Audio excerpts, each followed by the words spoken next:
नमस्कार साथियों, आज की क्लास में आप सबका स्वागत है। आज की क्लास में हम हिंदी साहित्य से संबंधित महत्वपूर्ण प्रश्नों पर विस्तृत चर्चा करेंगे।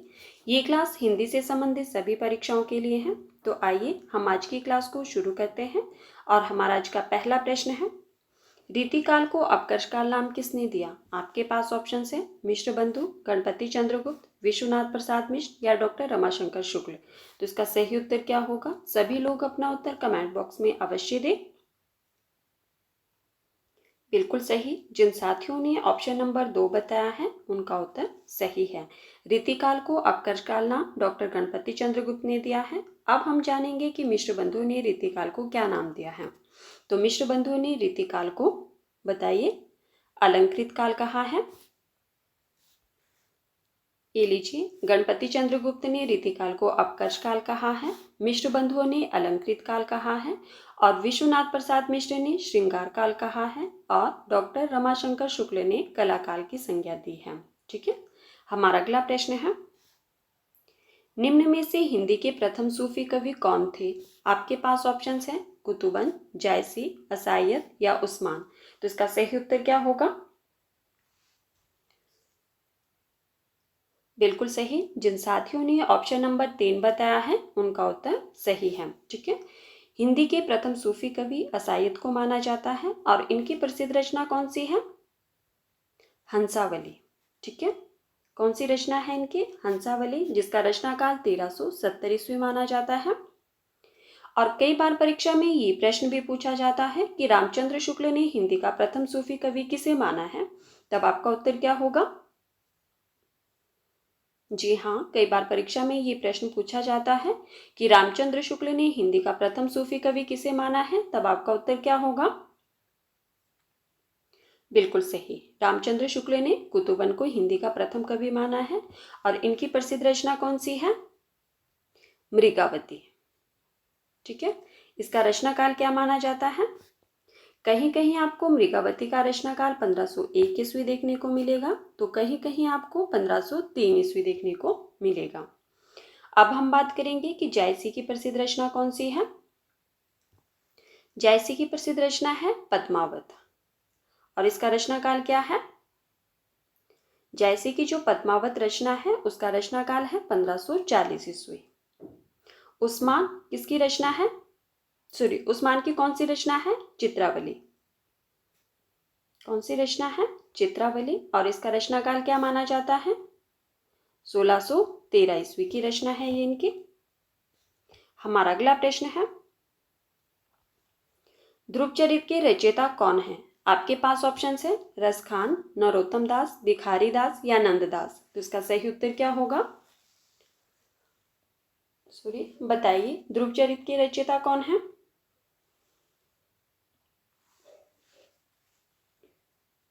बिल्कुल सही। जिन साथियों ने ऑप्शन नंबर 2 बताया है उनका उत्तर सही है। ठीक है, ध्रुव चरित्र के रचयिता नरोत्तम दास जी हैं और नरोत्तम दास की एक प्रसिद्ध रचना है जो बार बार परीक्षा में पूछी जाती है। उस रचना का नाम क्या है? सुदामा चरित। ठीक है, नरोत्तम दास की एक प्रसिद्ध रचना है सुदामा चरित, जो कि बार बार परीक्षा में पूछी जाती है। और सुदामा चरित जो है वो एक खंड काव्य है। इस बात का भी ध्यान रखना है आपको कि बार बार परीक्षा में पूछी जाती है इनकी रचना। हमारा अगला प्रश्न है, तुलसीदास को कलिकाल का वाल्मीकि किसने कहा है? आपके पास ऑप्शन है ग्रियर्सन, रहीम, नाभादास या डॉक्टर स्मिथ। तो इसका सही उत्तर क्या होगा? तुलसीदास को कलिकाल का वाल्मीकि किसने कहा है? बिल्कुल सही। जिन साथियों ने ऑप्शन नंबर 3 बताया है उनका उत्तर सही है। नाभादास जी ने तुलसीदास को कलिकाल का वाल्मीकि कहा है। हमारा अगला प्रश्न है, दुखिनी बाला नाटक के लेखक हैं? आपके पास ऑप्शन है श्रीनिवास दास, किशोरीलाल गोस्वामी, प्रताप नारायण मिश्र या राधा कृष्ण दास। तो इसका सही उत्तर क्या होगा? दुखिनी बाला, जो कि नाटक विधा की रचना है, इसके लेखक कौन है?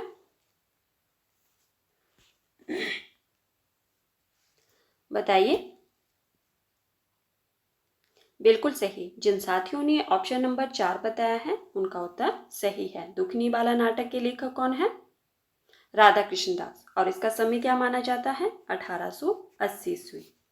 जो राधा कृष्ण दास हैं, आप जानते हैं कि यह नागरिक प्रचारिणी पत्रिका के संपादक हैं। हमारा अगला प्रश्न है, मृणाल किस उपन्यास के प्रमुख पात्र हैं? आपके पास ऑप्शन है रंगभूमि, अंतराल, त्यागपत्र या परख। तो इसका सही उत्तर क्या होगा? मृणाल किस उपन्यास के प्रमुख पात्र हैं? बिल्कुल सही। जिन साथियों ने ऑप्शन नंबर 3 बताया है उनका उत्तर सही है। मृणाल त्यागपत्र उपन्यास की प्रमुख पात्र है।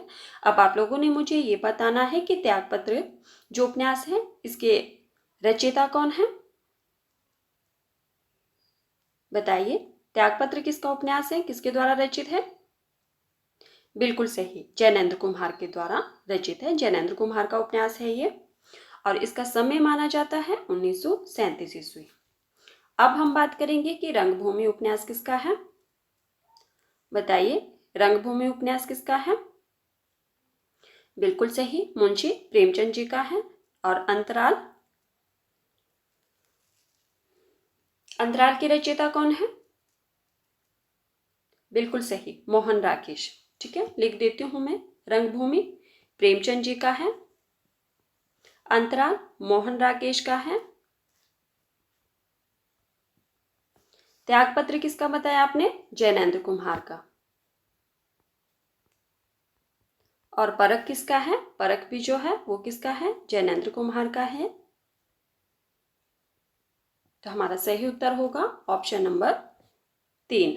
ठीक है, हमारा अगला प्रश्न है, साथियों जो पहली बार चैनल पर आए हैं प्लीज चैनल को सब्सक्राइब कर देना, और अगर आपको क्लास पसंद आए तो वीडियो को लाइक कर देना और वीडियो को ज़्यादा से ज़्यादा शेयर भी कर देना। हमारा अगला प्रश्न है, आधुनिक हिंदी गद्य के जन्मदाता माने जाते हैं।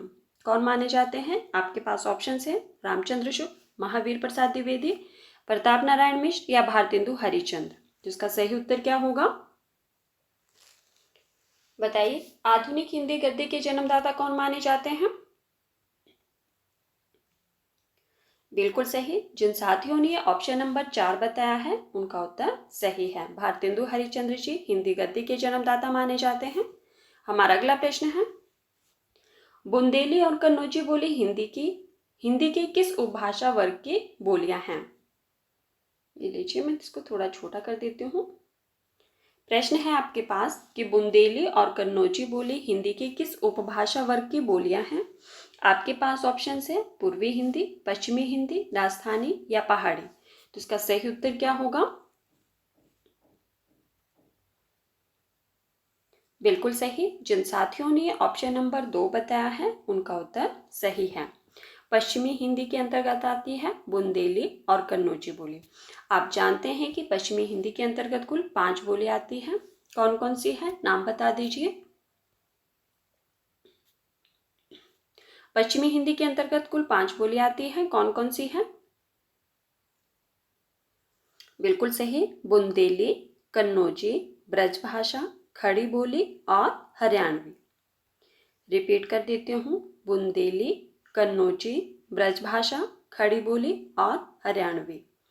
हमारा अगला प्रश्न है, 2 पंक्तियों के बीच के रचनाकार हैं। आपके पास ऑप्शंस हैं राजेश जोशी, मंगलेश डबराल, अरुण कमल या उदय प्रकाश। तो इसका सही उत्तर क्या होगा? 2 पंक्तियों के बीच एक रचना है, इसके रचनाकार कौन है? बताइए, इसका सही उत्तर क्या होगा? बिल्कुल सही। जिन साथियों ने ऑप्शन नंबर 1 बताया है उनका उत्तर सही है। 2 पंक्तियों के बीच के रचनाकार राजेश जोशी है। हमारा अगला प्रश्न है, हठ योग का उपदेश किसने दिया था? आपके पास ऑप्शंस हैं गोरखनाथ, गुरु नानक, गौतम बुद्ध या कबीरदास। तो इसका सही उत्तर क्या होगा? बताइए, इसका सही उत्तर क्या होगा? हठ योग का उपदेश किसने दिया था? बिल्कुल सही। जिन साथियों ने ऑप्शन नंबर 1 बताया है उनका उत्तर सही है। हठ योग का उपदेश गोरखनाथ जी ने दिया था। हमारा अगला प्रश्न है, विठलनाथ ने वल्लभ संप्रदाय में किस तरह की पूजा पद्धति का समावेश किया है? प्रश्न रिपीट कर देती हूँ। प्रश्न है आपके पास कि विठलनाथ ने वल्लभ संप्रदाय में किस तरह की पूजा पद्धति का समावेश किया। आपके पास ऑप्शन है बालकृष्ण की उपासना, राधा उपासना, युगल उपासना या राधा स्तुति। तो इसका सही उत्तर क्या होगा? बिल्कुल सही। जिन साथियों ने ऑप्शन नंबर 3 बताया है उनका उत्तर सही है। विठलनाथ जी ने वल्लभ संप्रदाय में युगलोपासना पूजा पद्धति का समावेश किया है। हमारा अगला प्रश्न है, कौन सा उपन्यास जीवनी परक है? आपके पास ऑप्शंस हैं मृगनयनी, खंजर नयन, महाभोज या आपका बंटी। तो इसका सही उत्तर क्या होगा? कौन सा उपन्यास जीवनी परक है उसका चयन करना है आपको, और साथ में ये बताना है कि किसके जीवन से संबंधित है और इसकी रचनाकार कौन है, ये भी बताना है आपको।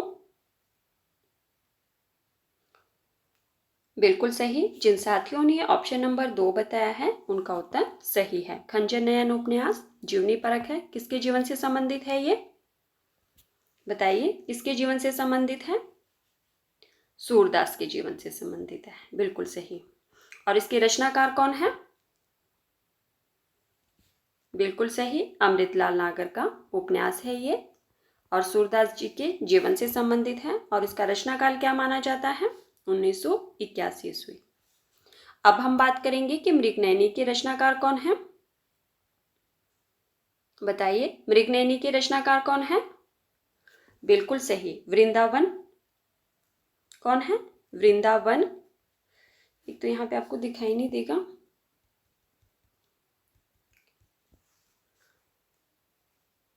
यहाँ लिख देती हूँ मैं, वृंदावन लाल वर्मा। ठीक है, मृगनयनी के रचनाकार कौन है? वृंदावन लाल वर्मा का उपन्यास है ये। और महाभोज किसका है? मनु भंडारी। बिल्कुल सही। और आपका बंटी? आपका बंटी भी मनु भंडारी की रचना है। हमारा अगला प्रश्न है, चरणदास चोर किसकी नाट्य कृति है? आपके पास ऑप्शन है हबीब तनवीर, मुद्रा राक्षस, नागबोडस या बलराज पंडित। तो इसका सही उत्तर क्या होगा? चरणदास चोर किसकी नाट्य कृति है? बिल्कुल सही। जिन साथियों ने ऑप्शन नंबर 1 बताया है उनका उत्तर सही है। हबीब तनवीर जी की रचना है ये। ठीक है, चरण दास चोर। हमारा अगला प्रश्न है, सुमित्रानंदन पंत का वास्तविक नाम क्या था? आपके पास ऑप्शन है वैद्यनाथ मिश्र, प्यारेलाल, शिरोमणि या गोसाई दत्त। तो इसका सही उत्तर क्या होगा? बताइए, सुमित्रानंदन पंत का वास्तविक नाम क्या था? बिल्कुल सही। जिन साथियों ने ऑप्शन नंबर 4 बताया है उनका उत्तर सही है। सुमित्रानंदन पंत का वास्तविक नाम गोसाई दत्त है। अब आप लोगों ने मुझे ये बताना है कि सुमित्रानंदन पंत का जन्म कब हुआ था? बताइए। बिल्कुल सही। कब हुआ था इनका जन्म? 1900 ईस्वी में हुआ था। और इनके पिता कौन थे? क्या नाम था पिता का? गंगादत्त पंत। ठीक है, ये इनके पिता थे और इनका जन्म हुआ था आपका 1900 ईस्वी में। किसका? सुमित्रानंदन पंत का। हमारा अगला प्रश्न है, और वास्तविक नाम था इनका गोसाई दत्त। हमारा अगला प्रश्न है, निम्न में से कौन सी रचना श्री राम शर्मा की नहीं है? आपके पास ऑप्शन है बोलती प्रतिमा, शिकार, वे जीते कैसे हैं, गेहूं और गुलाब। तो इसका सही उत्तर क्या होगा? कौन सी रचना श्री राम शर्मा की नहीं है उसका चयन करना है आपको, और साथ में ये बताना है कि फिर यह रचना किसकी है।